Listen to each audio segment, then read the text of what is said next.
Welcome to today's Explainer. We are literally traveling back in time to explore the rise of India's first great empires. It's absolutely wild to think about how early human settlements transformed into these massive, incredibly complex administrative machines. We're talking diverse regions, different cultures, all brought under one roof. We're going to look at the brilliant minds, the supreme powers, and the everyday people who built and lived in these colossal ancient states. It's a seriously gripping story, so let's just dive right in.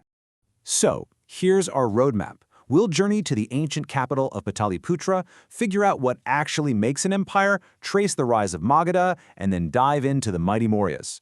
Finally, we'll check out daily life, look at Ashoka's reign, and see why these massive empires always seem to decline. Okay, Section 1. Journey to ancient Pataliputra, entering the ancient capital. To really get a feel for this, let's step into the shoes of two time travelers from our source material, Bhavisha and Dhruv. Imagine they've just landed right outside the bustling, ancient city of Pataliputra. It's his massive center of power. Picture standing there with them. You're greeted by Ira, the daughter of a local ironsmith. Walking with her, you pass these towering wooden ramparts with huge watchtowers. There's this incredible procession of soldiers marching by, guys on horseback, army chiefs riding literal elephants, all crossing a sturdy drawbridge over a massive defensive moat. And once you're inside, wow, the city is just alive. There are street acrobats building human pyramids, bustling markets with traders selling silk from China, spices from the south, fine clothes. It is a true cosmopolitan hub. And the sheer scale of what the rulers were building, it's mind-blowing. Take the massive rock-cut caves in the Barabar hills of Bihar. When our time travelers see a gigantic cave being carved right out of a solid hillside, just for a community of monks, mind you, it hits them. The king isn't just building military forts. He's funding massive, resource-heavy projects that show his authority extends far, far beyond just one city. Section 2. What is an empire? Let's look at the mechanics of power. Now, when a ruler's authority stretches so far that it would take you 2 whole months on horseback just to reach the borders, we're definitely not talking about a simple kingdom anymore. We're talking about an empire. And the crucial thing to remember here is that an empire is not just a giant plot of land. The word itself actually comes from the Latin imperium, which literally means supreme power. It's basically a complex, sprawling web of diverse, smaller kingdoms and territories, all stitched together under the control of one single supreme emperor. It's a pretty stark contrast, really. A kingdom is usually fairly localized, but an empire, it spans vast geographic areas. It brings together completely different languages, unique customs, and diverse cultures. And to manage all of that, the emperor doesn't just wipe out all the local leaders. Instead, regional kings often get to keep governing locally, but, and this is the catch, they act as tributary rulers. Basically, they owe their total loyalty and a whole lot of taxes to the supreme emperor at the center. So you might be wondering, why bother? Why go through the incredible hassle of managing such massive, complicated territories? Well, it mostly comes down to resources. Rulers waged these huge wars to conquer smaller kingdoms primarily to get their hands on incredible wealth. They wanted manpower to build even bigger armies, they wanted access to lucrative mines and forests, and let's be honest, they had massive egos. The ultimate ambition was ensuring their name and supreme power echoed through history for posterity. Moving on to Section 3, the rise of Magadha, a major shift in power. But how did the Indian subcontinent actually reach this point of supreme, centralized power? Well, it definitely didn't happen overnight. If we trace the timeline, the evolution is super clear. Around 600 BCE, North India was dominated by the 16 Mahajanapadas. These were large regional kingdoms. Fast forward to 400 BCE, and one of them, Magadha, which is in modern-day Bihar, really starts to flex its muscles. Powerful kings like Ajatashatru ruthlessly expanded Magadha's borders, and that set the perfect stage for merging these kingdoms into India's very first true empire by 321 BC.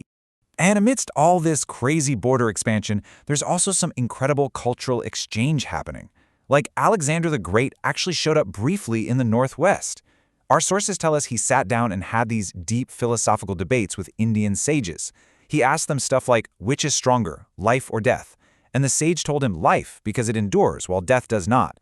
It's just wild to think about Greek and Indian philosophy colliding like that. It really shows how the ancient world was rapidly getting smaller and way more connected. Section 4. The mighty Mauryas. Let's look at the machinery of the state. So, after Alexander leaves, a massive power vacuum opens up. The old Nanda Empire is declining, and around 321 BCE, this brilliant leader, Chandragupta Maurya, steps right into the gap. He founds the mighty Maurya Empire and just rapidly expands his territory.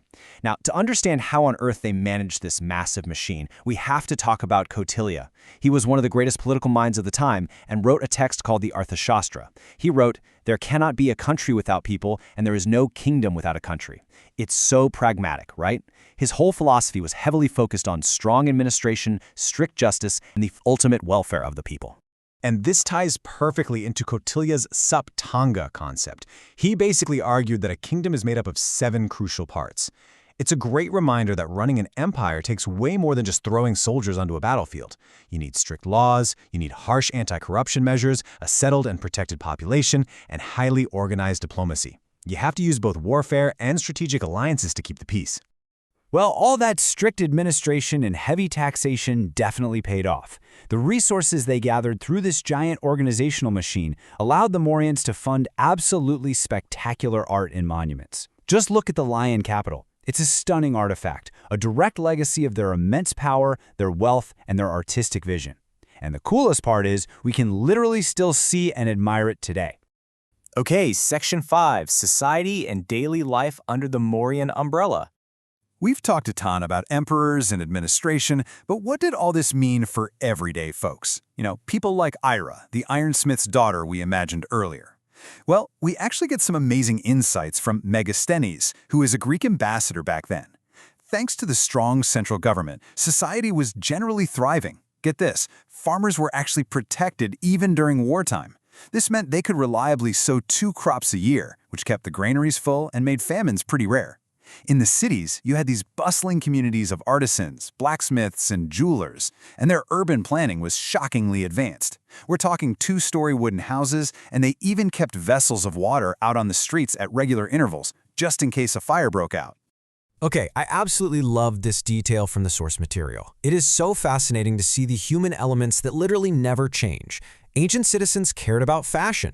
They wore elegant cotton garments thrown over their shoulders, and some people even wore these specially designed leather shoes with extra thick soles, literally just to make themselves look a bit taller. I mean, how relatable is that? It's just a fantastic little glimpse into everyday ancient life. Finally, Section 6, Ashoka and Imperial Decline, the Fragility of Power.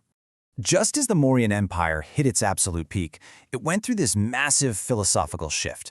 The Emperor Ashoka took a radical departure from the iron-fisted, conquer-everything approach of his predecessors. After witnessing the sheer horrors of war firsthand, he embraced a concept called Dhamma. He literally appointed officers whose entire job was to ensure public benefit and religious tolerance across all sects – Buddhists, Brahmins, Jains, you name it. He actively promoted welfare and harmony instead of just brutal conquest. But historians always remind us of a pretty stark reality. Even with incredibly noble efforts like Ashoka's, empires are massive, complicated beasts. By their very nature, they're usually stitched together by military force, repression, and heavy resource extraction. And that makes them inherently unstable at their core. Trying to hold on to and maintain such massive territories over long stretches of time, it's like trying to hold water in your hands. It's incredibly difficult. Which leaves us with a really profound question to ponder as we wrap up this explainer. After looking at the incredible rise, the mind-boggling administration, and the eventual fall of the mighty Mauryas, we have to ask ourselves, can an empire ever truly last? Or does its absolute reliance on supreme power and military force pretty much guarantee that it's going to collapse eventually? Think about that as you reflect on the wild history of India's early empires. Thank you so much for hanging out with me for this explainer, and keep exploring the past.